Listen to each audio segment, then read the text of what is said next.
Okay, Venom the Last Dance has been out for about a week now, and I've had my time to collect it. I've actually already recorded this video, and I was a dummy and I didn't check that the audio wasn't being recorded. So I recorded 20 minutes of audio, recording, and it didn't have any audio. So this is my second time recording this, so let's get straight into this. Let's first talk about the positives, because I actually had a lot. This movie surprised me. I'm not going to say it's a great movie, because it's not. It's... I'm not even going to say it's good. It's decent, but not good. First up, I really liked the main military guy, General Strickland, I think his name was. He was kind of forgettable, but I also really liked him. And his character was a little one-dimensional, yes. He was just generic military guy, but he gave the most emotion out of the entire cast that I honestly felt. I don't know why. He was just one of my favorite standout characters. His reaction when his men were getting killed, he looked like he was shitting his pants. I would be too. It looked like a genuine reaction, not like he was looking at a green screen of a alien monster. It looked like he was actually looking at something that was there, and it was actually genuinely good to look at and not cringy, so I applaud that. Another thing I'm going to give a lot of credit to is the action in this movie. In the trailer that I watched, the action looked very clunky, very janky, and just not good. Getting pulled away by like God himself. the scene where look that at one this. thug guy gets kicked, it looked like he was... I don't know.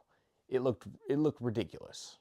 But in pretty much all the fight scenes that I saw in this movie, they were pretty decent. I was entertained. I was on the edge of my seat when I saw these new alien things that were spewing out blood mist whenever they ate people. It was terrifying. I was like, oh shoot, what's Venom gonna do to get out of this situation?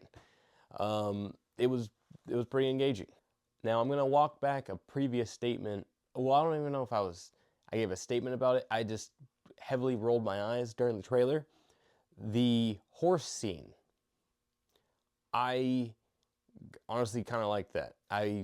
In the trailer, I was rolling my eyes and I did not like it, and I'm gonna step back and say I was wrong. I really liked it. I liked when Venom was transforming into the frog and the fish. I really liked it. And seeing the credits at the end was freaking awesome with all the different animals, the alligator and the elephant. But that's pretty much where it stops for the positives for me. There were a lot of really strange story ideas that just did not make sense in the last Venom movie to be setting up. I don't understand. From what I know, I don't think that they're going to be making any other Sony movies besides Craven and a spin-off of the Knoll movie. So I don't know why they're setting up this brand new scientist electric lady in the last movie like she's a big character, because in the very end she's the only one who gets to keep her symbiote with super speed. Why? Good question. You get the Mulligan character who's also playing as Toxin, who gets to sit in a glass box for the entire movie and then get killed. So that was cool. Not. And then of course we have everyone's favorite scene, the Las Vegas scene.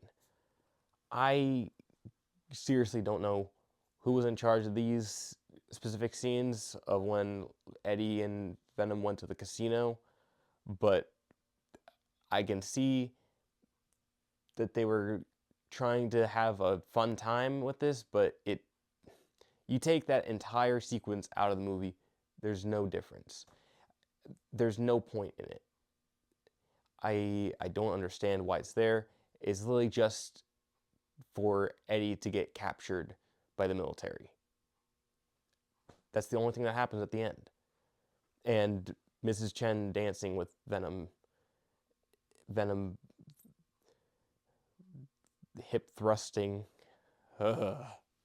I don't understand whose idea it was to make Eddie Brock running around in a fucking Hawaiian t-shirt,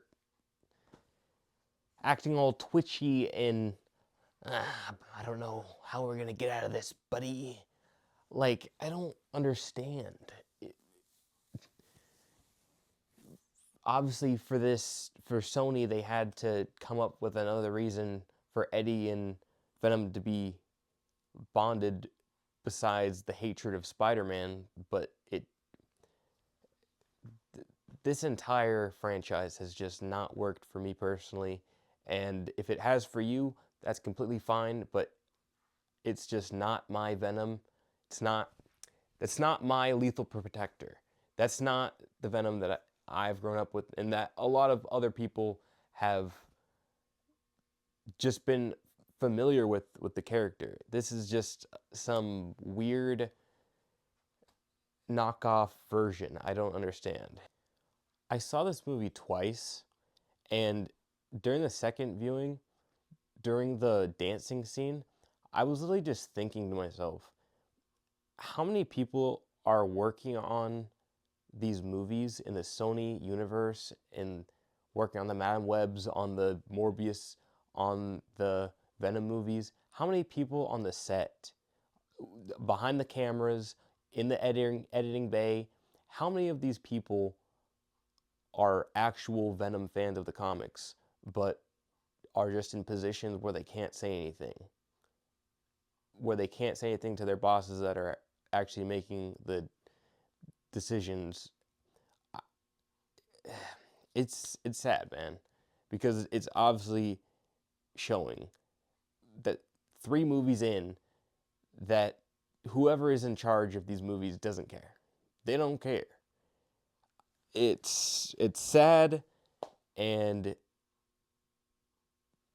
that we have a 3-movie Venom franchise that is all not even a 7 out of 10 quality. None of them are that. It's disappointing, man.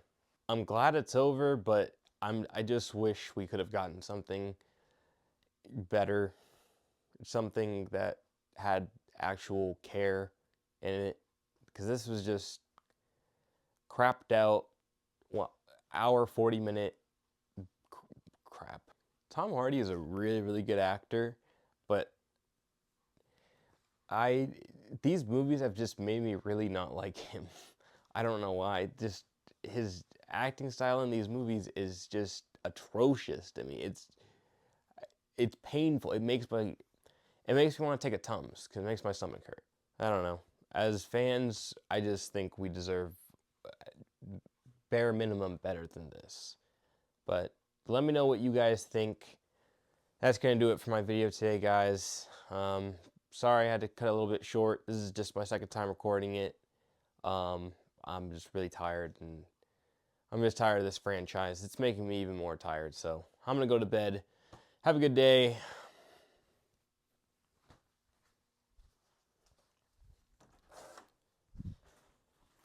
Stay awesome.